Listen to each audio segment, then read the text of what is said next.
Okay. And you see how.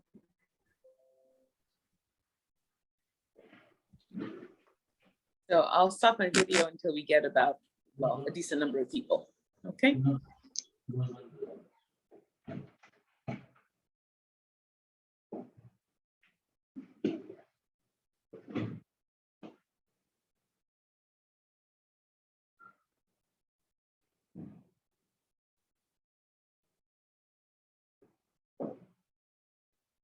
O'Neill, so Yep. you can open the participants panel Yes, to see yes, how I can many. do that. Yeah. Thanks.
Good afternoon, everyone. This is Valerie Dabity online, and I'm happy to welcome you to today's webinar. First of all, I want to be sure everybody can hear me. So if somebody can just give me a thumbs up, that would be great, so I can't see everyone. O'Neill, can you hear me? Perfect, okay. Thanks so much. So we've got about 30 people online, and I think in the interest of respecting people's time, we're going to go ahead and start, and surely some others will join afterwards. This webinar is part of our BROWNBAG series. We've been holding these for about 5 or so years now. And the main reason, of course, is to provide you, our clients, with information that allows you to do your jobs better, to understand the bank a little bit better, and of course, establish the relationships and get to know the people who are handling the different topics that are presented to you. I'm, again, Valerie Dabity, a manager in Resource Mobilization Partnerships, responsible for the ADF. The person who's going to be, in fact, presenting is O'Neill Rane, who is heading the PPF Secretariat, so the Project Preparation Facility. So before I hand over the floor to him, and we've got about an hour or so,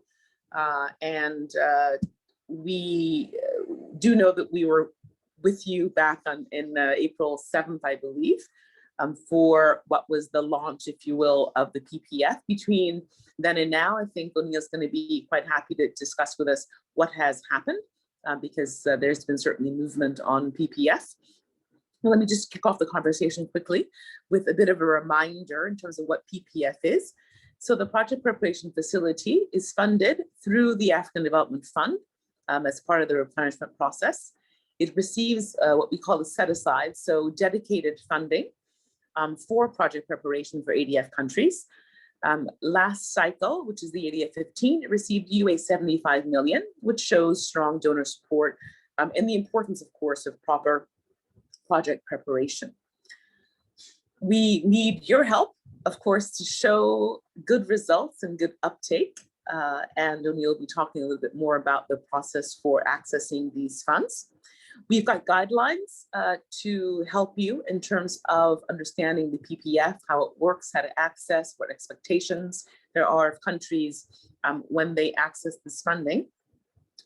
And then finally, I think it's really just important to note that the PPF 2.0, as we like to call it, has been expanded to include PPPs, some support to NSOs, and really finally, that even though this is financing, which is for project preparation, there is the expectation, of course, that these are reimbursable in nature, regardless of the status of the ADF country as a grant only, blend, or loan only.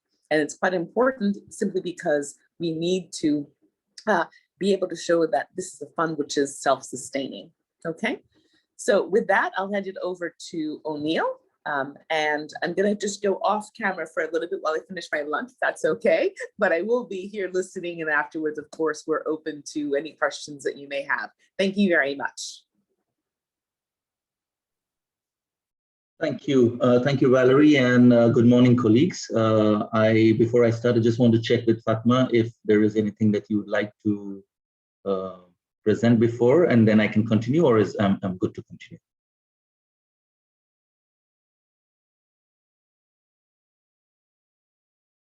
Can't hear you, Fatma. Okay, thanks, O'Neill. So I will be sharing just a second time some rules before we start the presentation. So for information, this is being recorded, and just at the end of the day, I will be able to share with you the video to this webinar. And also all your questions are welcome. And as indicated in the slide, please use the Q&A function of Zoom so we can answer all questions. And please make sure not to use too much the chat for question, because the feed, if it's too long, it's not difficult. It's difficult to get to answer all of them. Thank you very much. Thank you, Fatma, and good morning again, colleagues. Thank you for joining us today for this session on the Project Preparation Facility 2.0, as we all like to call it. Valerie has already given you an update on how we have moved on from the previous version to the new one. What are the specificities, at least the highlights of it. I will now delve deeper into the PPF, and will make a presentation on how PPF 2.0 works and how can the beneficiaries use it. My presentation is not going to be too long, but it will be. I will be also happy to answer your questions as once we are done with the presentation. Just let me just share the screen.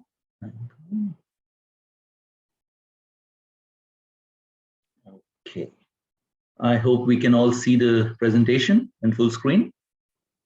Fatma, can you just give me a thumbs up? Yeah. Perfect, thank you.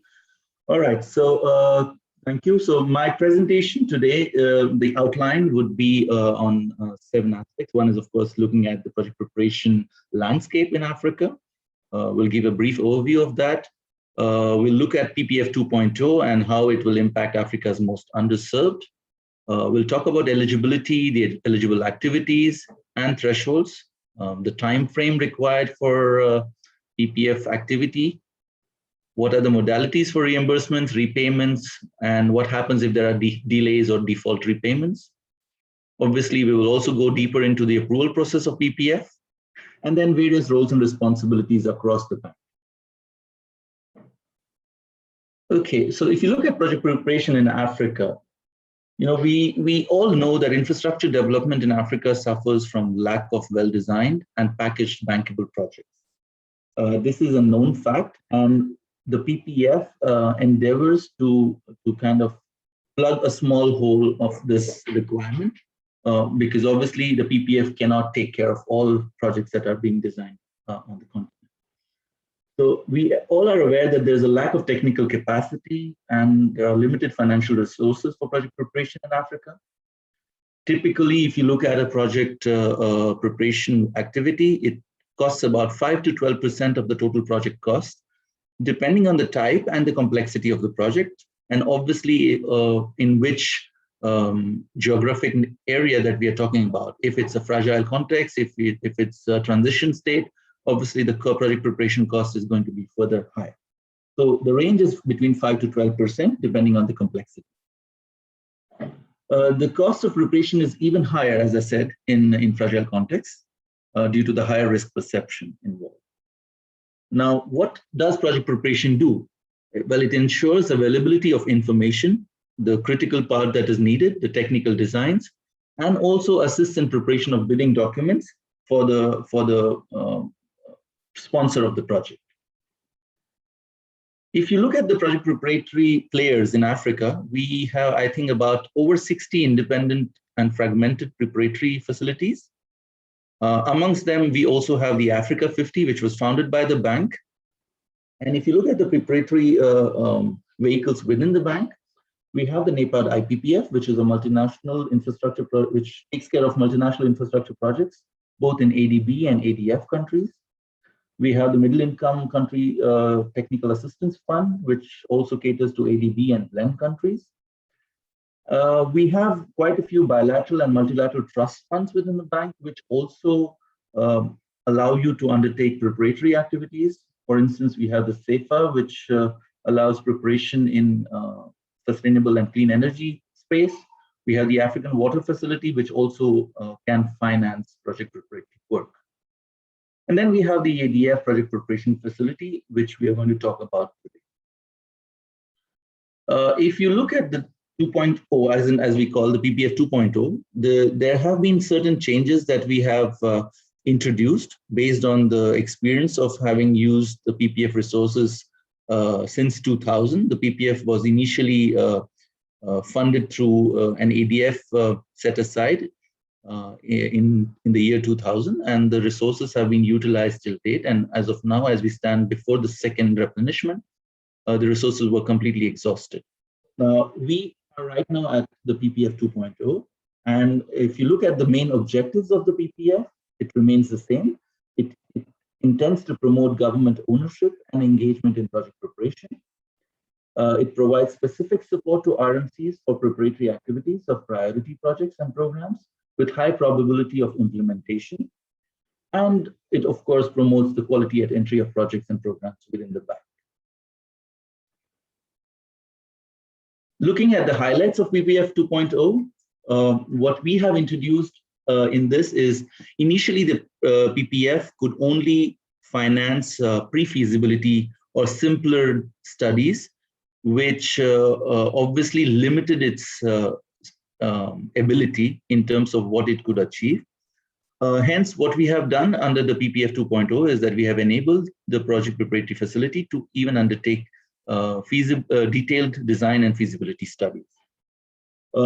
It should be noted that there is a strong need to scale up PPF activities by intervening in the preparatory phase of large-scale operations, which have strong development impact. This would also entail expanding the scope of PPF interventions beyond simple pre-feasibilities to detailed feasibility studies. As I mentioned in my previous slide, a detailed feasibility usually costs 5 to 10% or 12% of a project cost. So the earlier PPF resources and its abilities could not cater to detailed design studies of complex projects, as we had a threshold of 1 million UA per proposal. So I will let you know later in the slides as to how we have enabled this to enabling the PPF to undertake detailed design studies. There is also a renewed emphasis on regional operations. Yeah, as I mentioned, the higher ceiling that we have now enabled within PPF is we can now finance proposals up to 5 million UA, which will enable it to undertake detailed design studies. We have a renewed emphasis on regional projects, which was already there in PPF previously. However, we will give more impetus to regional projects going forward. As Valerie mentioned, we have also made the possibility for PPPs and NSOs, particularly in fragile countries, to be considered under the PPF resources going forward. And obviously, we will incentivize regional member countries if they select or propose proposals which are gender-friendly, which are green and climate-resilient projects. If they do well on the gender marker system of the bank, obviously these would stand a better chance to be funded under the PPP. So what we have now is under the ADF 15 replenishment, there's the donors have been gracious enough to give a set aside of UA 75 million, which is approximately $100 million for PPF 2.0, and they expect these resources to be utilized as soon as possible for relevant preparatory work, which can then be a demonstration effect for future replenishments into the PPF. Let's now talk about eligibility. Most of you must be aware, the PPF is available for category A, that's ADF only, and category B, those are the blend countries which have access to ADF as well as ADB resources in conformity with bank's credit policy. PPF resources are limited, as you are aware. Right now we have 75 million UA, and these are disbursed on first come, first serve basis based on the proposals that come into us. And once they are cleared through the various clearance processes, then obviously they are considered for funding under PPF. So the requests necessarily have to come from the RMC governments and then endorsed by the sector department as well as the country office. If there are multinational or regional projects, requests from one or more RMC could be considered. However, the reimbursement is shared equally or in proportion to the project in each RMC. As I mentioned, PPPs and NSOs that demonstrate clear development impact and are endorsed by the governments are eligible for funding under the PPF. The fund can support up to 100% of the preparatory cost, of course, within the maximum thresholds. However, we also encourage that the governments should contribute at least 15% either in cash or in kind to have some skin in the game.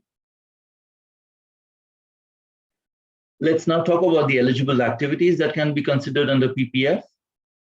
The PPF can consider proposals that were initially talked about. Those are pre-feasibility studies, where the PPF can also consider feasibility and detailed design studies, including technical studies. It can finance environmental impact assessment, gender studies, and studies on other cross-cutting issues. Pre-contract services, including revision of designs and preparation of tender documents, can also be funded through the PPF. Purchase of goods necessary to study and carry out other activities related to preparation of viable projects. Institutional support, capacity development, and human resource development during the preparatory phase. Climate proofing of projects, including adaptation and resilience to climate change. The PPF can also fund financial and legal structuring of PPPs and concessions. And lastly, of course, other related project preparatory works and activities that can be considered on a case-to-case basis.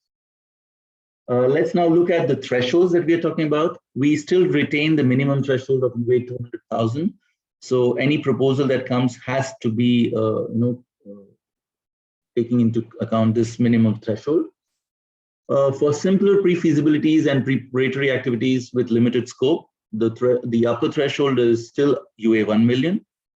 And in case the proposal is for a feasibility and a detailed design study for large-scale operations with strong development impact, we can consider up to 5 million UA to be funded through the PPF for this activity.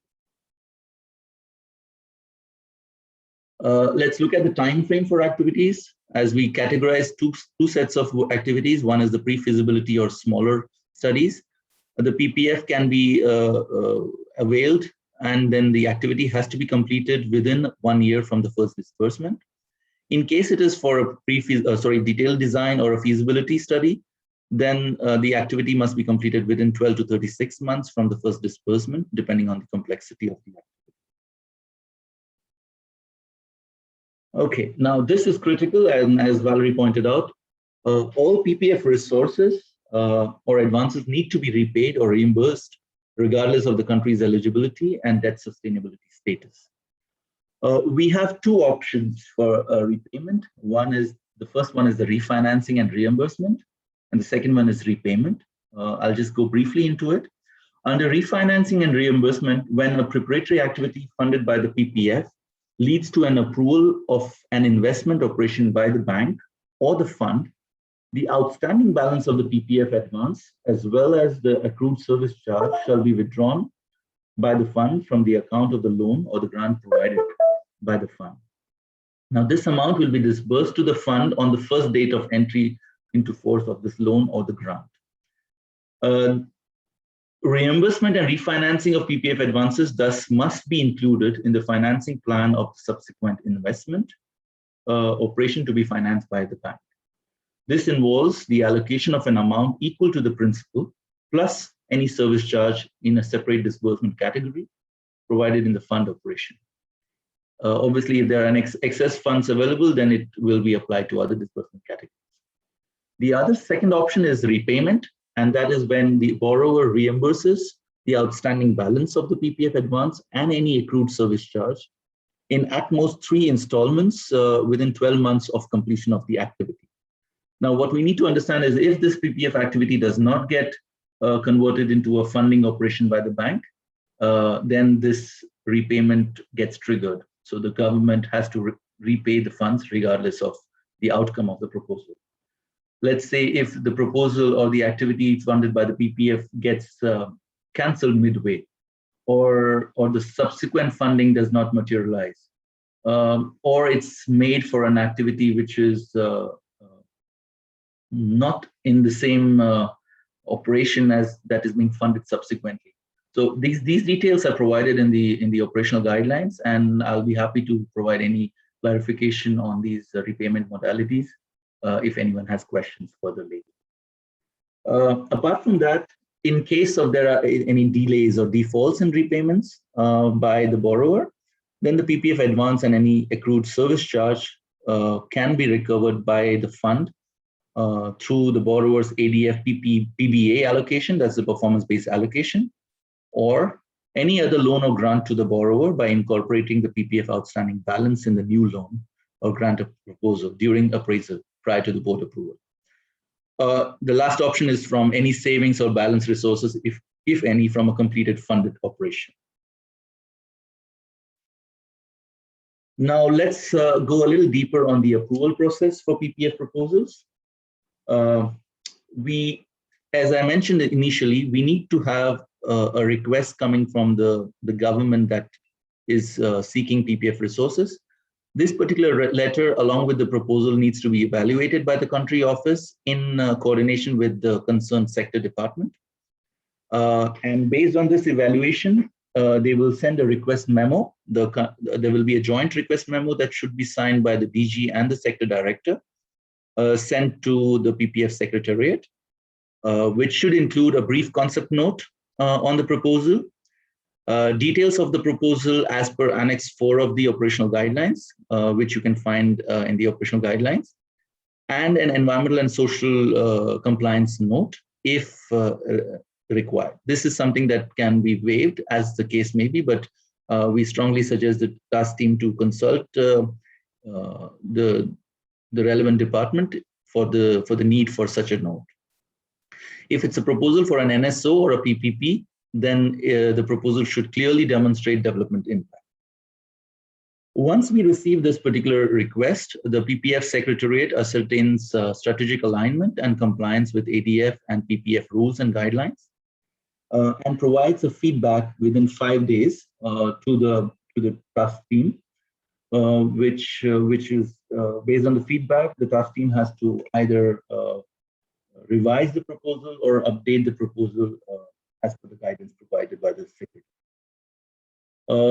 Once that is done, the revised proposal needs to be resubmitted to the secretariat by the task team. Once we receive it, the secretariat will send it for a formal review, which is undertaken by the fiduciary departments of the bank. That includes SNFI, FIFC, and PGCL. They will undertake the fiduciary review of the proposal and ideally within 5 working days, provide us either a clearance or recommendation for the proposal.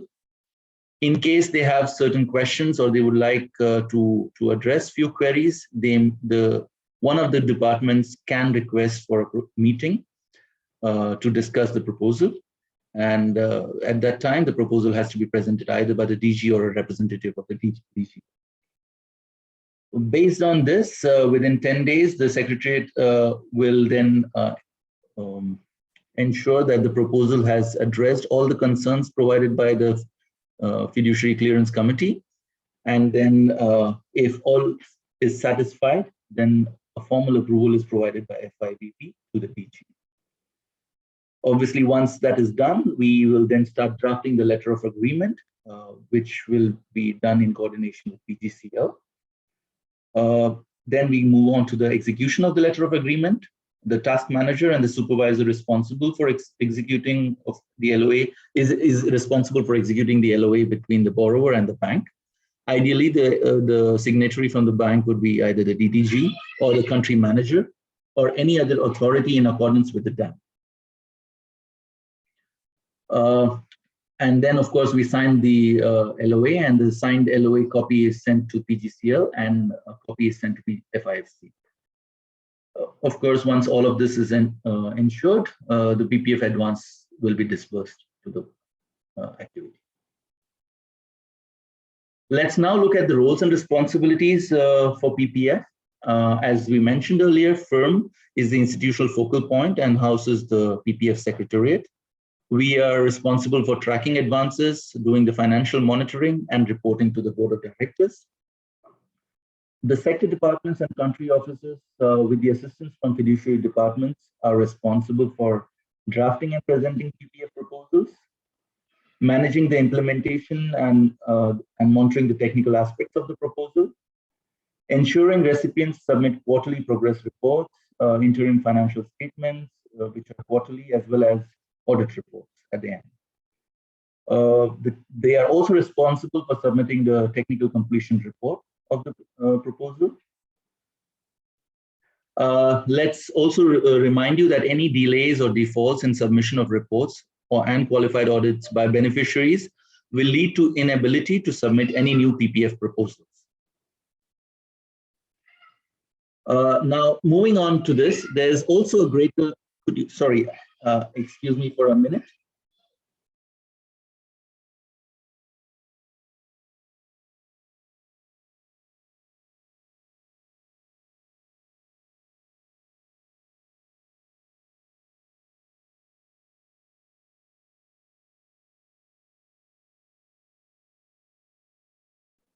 I'm sorry about that. Okay, so let me also now discuss the role of the Rdbp front office, which is very critical in this entire coordination process between regional offices. They are responsible for informing the PPF secretariat about the prospective proposals.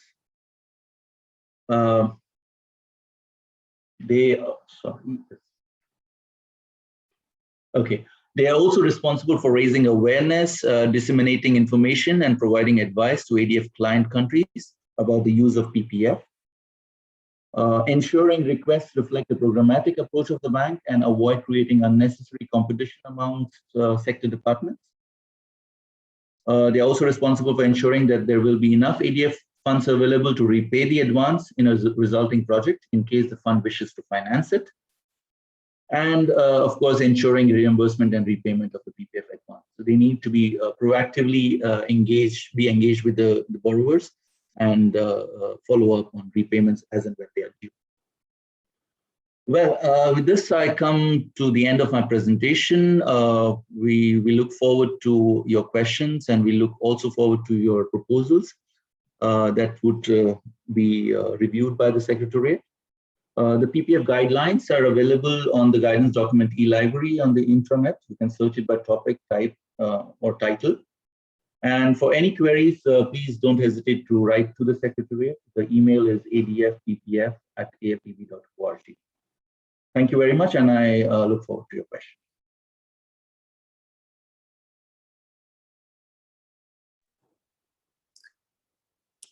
Thanks, O'Neill, very much for that. I see that there's one brave soul who wants to kick off on the questions. But before maybe we take the one question that's up on the Q&A, and obviously we encourage everybody to submit the questions that you have, why don't we do two things? The first is, why don't you give people a flavor of the two projects that are an advanced stage of consideration by the PPF. And the second thing is, I simply wanted to say how important it is to communicate and to respect the reporting obligations for the PPF. I know that everybody is quite excited when they receive funding and they, charge ahead full steam and want to start to implement the study and the like. But behind all of this, of course, are compliance obligations of the fund generally. And we do need to report on the use of those funds that have been sent out the door. And whether it be financial, so it's the quarterly financial statements or narrative as to what's going on, particularly when there are the perhaps just par for the course delays in implementation. It's always just important for us to know, because as O'Neill has said, one of the consequences, in fact, of non-reporting is, in fact, that you will not be able to submit, the country won't be able to submit any further requests for financing. So on those two things, I think it's just super important to keep in mind. We are wanting to make this a process which is as efficient as possible for you. And we also look forward, particularly the people who have been working with us on the two projects that O'Neill will talk about, how we can make the process, if you will, a bit more streamlined and the like. Ultimately, we're here to serve you on this. And so bear with us, if you will, as we put in place this new process.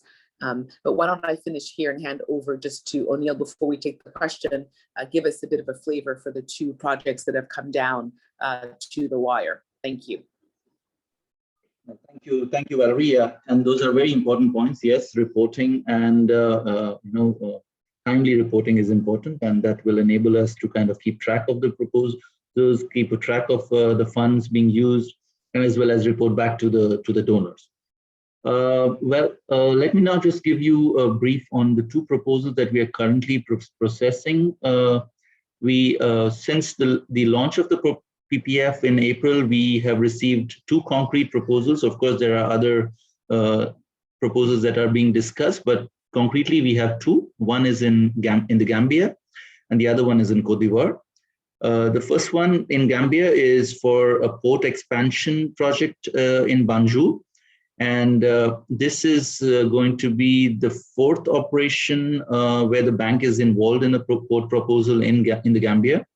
So under this, the requesting team has requested for PPF resources to undertake a part of the feasibility studies, as this is going to be a co-finance proposal along with the European Investment Bank.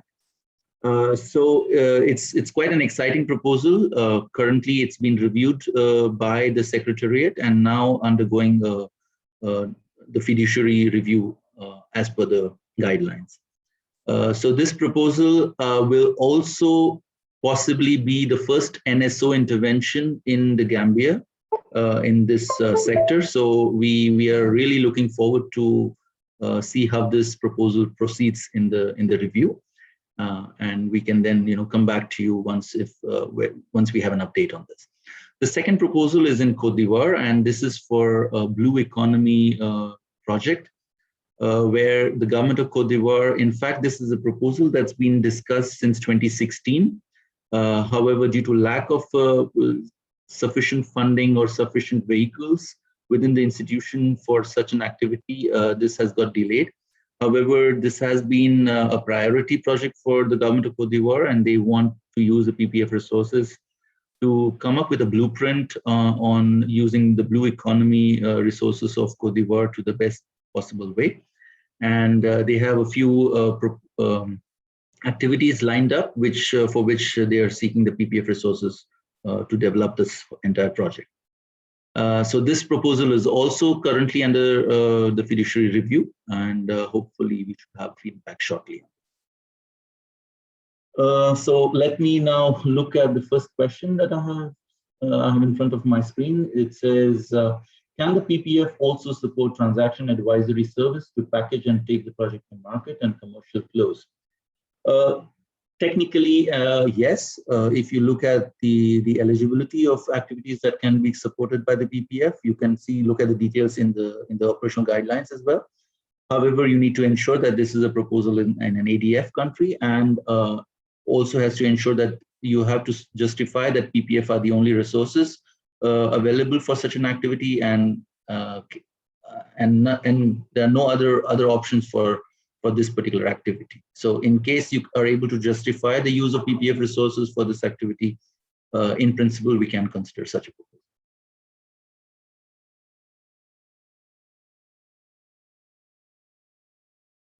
Okay, done. Any more questions? I don't see any questions coming up. Anil? Yeah. I think the second question you didn't answer yet from. Oh, sorry. I just, since it was the same person, I thought it was the same question. All right. Sorry about that. The second is, can you provide an example of how a port or other transport preparation can demonstrate specific gender attributes? Well, this is something that the task team is responsible for. We will obviously have to review it based on what they come up with and how they define the gender attributes within the particular proposal. As far as we understand from the proposal, they have indicated that this particular project, whenever it's funded or gets approved, obviously will provide jobs. It will create new jobs across the ecosystem around the port infrastructure, which also includes jobs for which are gender sensitive. So we are reviewing this, and this is a good question. But yes, as I said, all proposals need to look into all the criteria that we have listed out, and if they fall under these categories and if they justify them well, we will be happy to take them.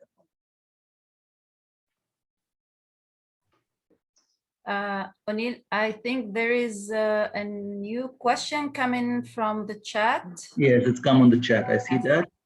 Are there any fees or interests associated with the PPF that have to be repaid along with the capital? No, the PPF resources are interest-free advances.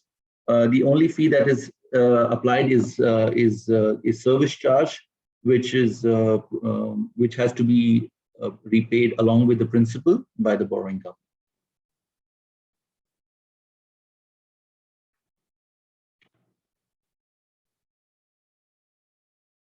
Okay, I see another one. When setting the duration of PPF, have you considered the lead time for the procurement process? What if the consultant selection process fails and the entire process is repeated? Is there an extension? Well, we need to let you know that the entire operational guidelines under PPF 2.0 have extensively been drafted or benefited from consultations across the bank. We had a substantial interdepartmental committee that worked and guided the drafting of these operational guidelines, and based on which we have given those time frames.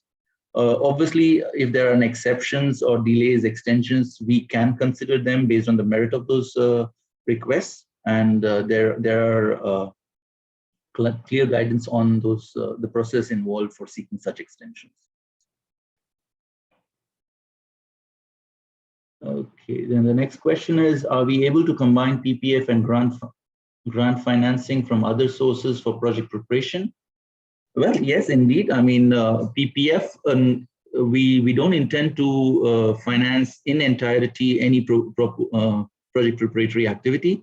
if there are co-financing resources available for project preparatory needs, and where the PPF can also contribute and supplement or complement, we'll be happy to do that. And I think that would be also a welcome situation where we can probably catalyze that particular project preparatory activity by saying that PPF resources are available, and that would also enable the other co-financiers to come in and risk. As you know, the project preparatory phase is the high risk phase of a project cycle. So if we are able to catalyze resources and then bring in more co-financing for project preparation, I think nothing like it. It's most welcome. Can repayments be done in local currency? Yes, they can be done depending on the funds that have been disbursed. This is something that FIFC will have to guide us on. If the ADF advances are disbursed in local currency, obviously we can even take the repayments in local currency. I see one question also in the chat box, which says some of the areas covered by the PPF are areas financed by NEPAD IPPF and Climate Investment Fund. Is there any reason for the overlap? No, there is no reason for overlap. ADF PPF is restricted for ADF countries only. NEPAD IPPF does not necessarily only cater to ADF countries, it also caters to ADB countries. So the more the resources available for project preparation, it doesn't matter whether there are overlaps. I mean, we are open to any kind of preparatory work that the fund can finance and is needed by the ADF country. Here's a question on the Q&A. Is the PPF disbursement a one-time, one tranche, or does it follow the payment arrangement as designed in the contract, like any other bank finance operation? Yes, it is as any other bank finance operation. You need to tell us how it needs to be disbursed. There needs to be a clear disbursement plan when you are making the proposal, and based on that, the considerations can be done. Next question is, what level of project preparation is required before a country requests for PPF resources? Well, see, this is a question that needs to be also assessed by the requesting country team. The PPF can obviously also support pre-feasibility studies.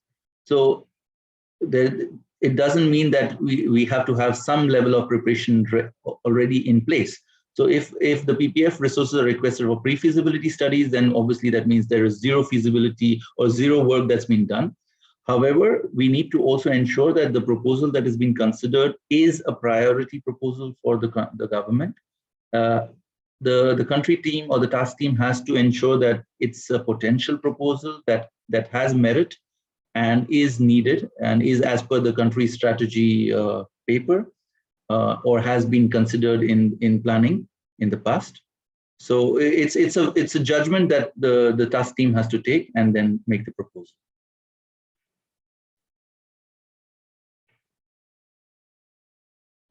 Okay, I don't see any more questions coming in. I guess most of the doubts are cleared. Well, I guess then you've given a very clear, I think, presentation, and people's responses or questions have been answered. Let me ask you a question though. So you've taken up this role recently for PPF. So for you, what would success for the PPF look like? Okay, this is a very interesting question, but I think we can answer it this way. First is the uptake, of course. You know, if we are able to utilize the resources that have been given to us by the donors, it would be very exciting and positive for us to report back to the donors saying that, look, here are the resources that you've given us, and we have used it in a record time, maybe even before the next replenishment, so that we can make a much stronger case. That's one.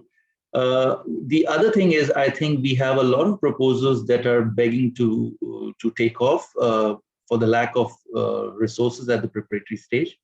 So if the regional offices of the bank have been discussing potential proposals for a very long time and are unable to generate resources or move forward because of these preparatory needs, I think they need to activate themselves and use these resources as much as possible and come up with proposals. I think this is the best time. We have enough resources. The previous replenishment was just about 20 million UA. This has gone up substantially at 75 million UA. $100 million is a substantial amount of money for project preparatory needs.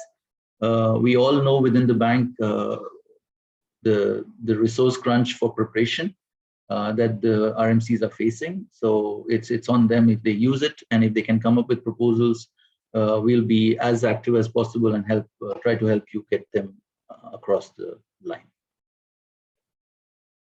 Thank you. Thank you, Anil. That's very good. It looks like my question was able to garner you another in the Q&A. Can the government request PPF resources for any project, whether it will be financed by the bank, whether the operation is in the pipeline or not? Well, the answer is ideally or technically, yes, it can be considered even if it's not in the pipeline. However, we do recommend that the country teams should engage with the RMC governments and keep a track of their requirements or preparatory requirements so that they don't miss out potential proposals. However, as I said, nevertheless, regardless of whether they are in the pipeline or not, if there's the proposal is of high potential and is with a strong development impact, we can obviously consider the proposal. So it doesn't need to be in the IOP or in the pipeline. But I would also put in a caveat that, as I said, the Rdbp front office is responsible for coordinating this approach. They need to have a programmatic approach across sectors, across regions, so that there is no competition. And we obviously don't want to fund too many proposals within the same country or for the same sector, and not be able to, have a balanced distribution. But at the same time, the resources are distributed on a first-come, first-served basis. On a best effort basis, the Secretariat will try to ensure a balance in terms of sectors and regions. I see another one. Can there be a list of bank-vetted preferred vendors that can be rapidly provide road, port, rail feasibility studies to shorten time and maybe negotiate lower fees? Okay, this is something that is something that we tried to bring in the new operational guidelines. Unfortunately, we wanted to bring in a kind of a pre-approved panelists of consultants that could be utilized by the facility and the bank to fasten or speed up the procurement process. However, there are risks involved, and SNFI have guided us on this and warned us that this particular it would go against the policy or the procurement policies of the bank. However, there are resources available within the bank to allow a regional member country to engage a consultant who can do this task of selection of consultants for them. So we have other measures, but PPF doesn't have a pre-approved list of consultants.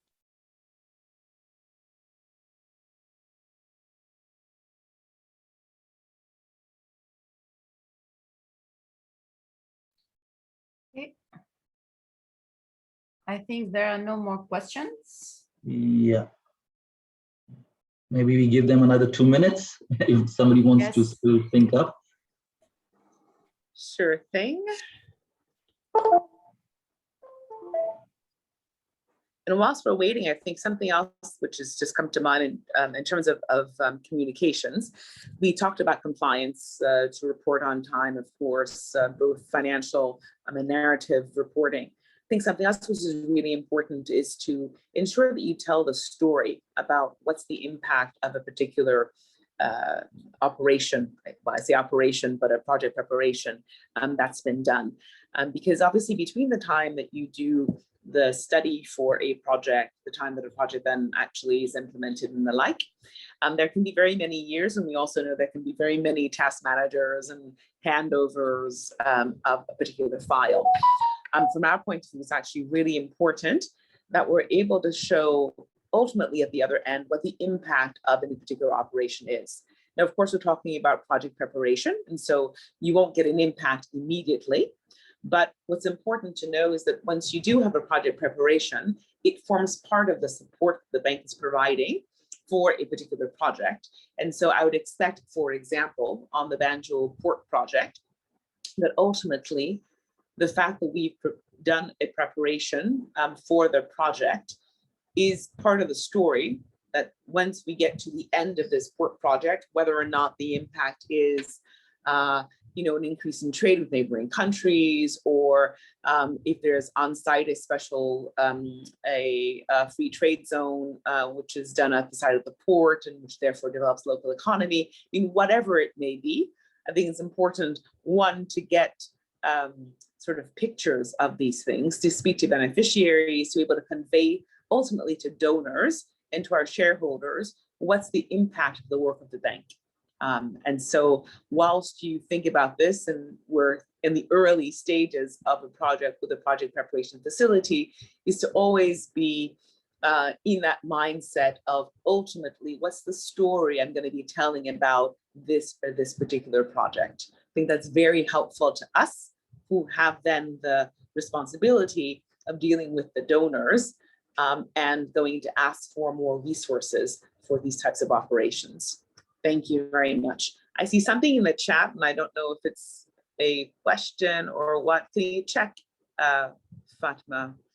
No, I think it's already been yes. responded to. Okay. Yeah. Okay. No, but that's a very important point, and I think we need to be part of the success story or the storyline going forward. And we need to also ensure that we do keep a track of this work, because it's a well-known fact that project preparation and the work that goes behind is the most challenging phase of a project cycle. And if we are part of the story, and then at the end of the day, maybe 4 years down the line, we have a project that has seen the light of the day, which was prepared by the PPF, it just goes to show the importance of PPF and the resources that we have used judiciously. So yes, reporting is very critical, and follow-up is also critical. Thanks. Perfect. O'Neill, I think there is a new question for you. But I also noticed that it's one person asking all the questions, so maybe I should just have a call with him.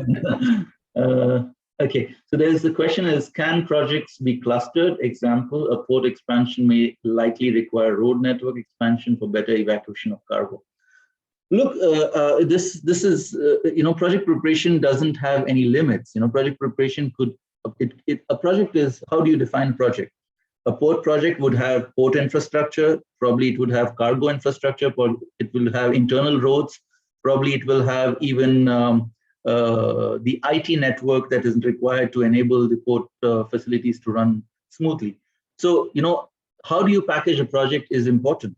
So it can entail a whole set of activities. It can be sub-projects within it. So yes, a port project doesn't mean just the ship docking or the berthing site expansion or site work. So yes, you can have a clustered project, which is again, clubbed together and justified or packaged well. And then you can also then bring in other financiers to finance subcomponents of the project, and then probably downsell it, or the government can downsell whatever the project preparatory work that has been done. Because obviously the fund or the bank cannot necessarily finance the entire project or the project in its entirety because of the resource constraints that we have. So yes, if a project is developed through the PPF, some components can be funded by the bank, possibly if it's feasible, and the rest of the components could be funded by maybe other co-financiers or other financial institutions. Okay. There's another message. Yes. The Banjul Port project has port expansion and road network expansion work streams. Yes, absolutely.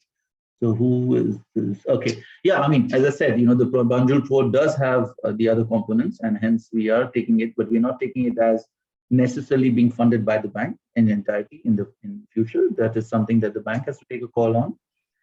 And there are already interested financial institutions that are interested in financing some of the components. As this proposal is being discussed right now or is being reviewed, obviously we cannot share more information on this unless, of course, the TUS team is willing to share it with the team directly. Thank you.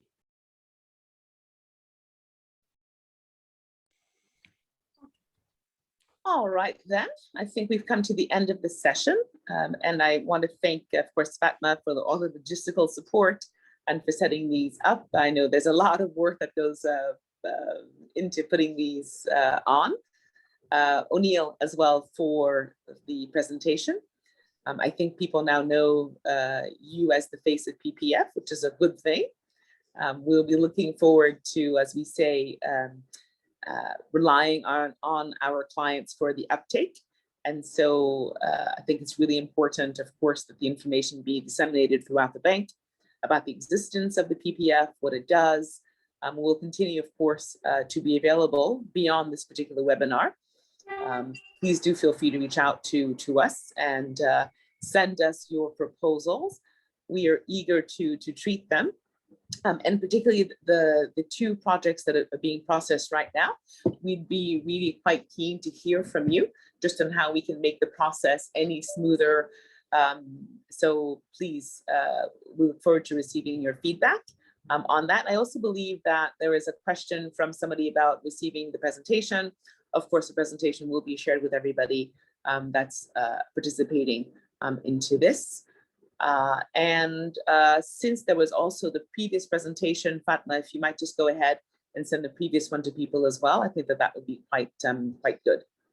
All right, thank you, everybody. Have a great rest of the afternoon. Thanks for your time and your interest, and stay safe. Bye-bye. Thank you very much. I look forward to receiving your queries by email, or you can even pick up your phone and call me. Thank you. Thank you, Fatma. Bye, thank you. everybody. Thank you, everyone. Thank you. Bye. Bye.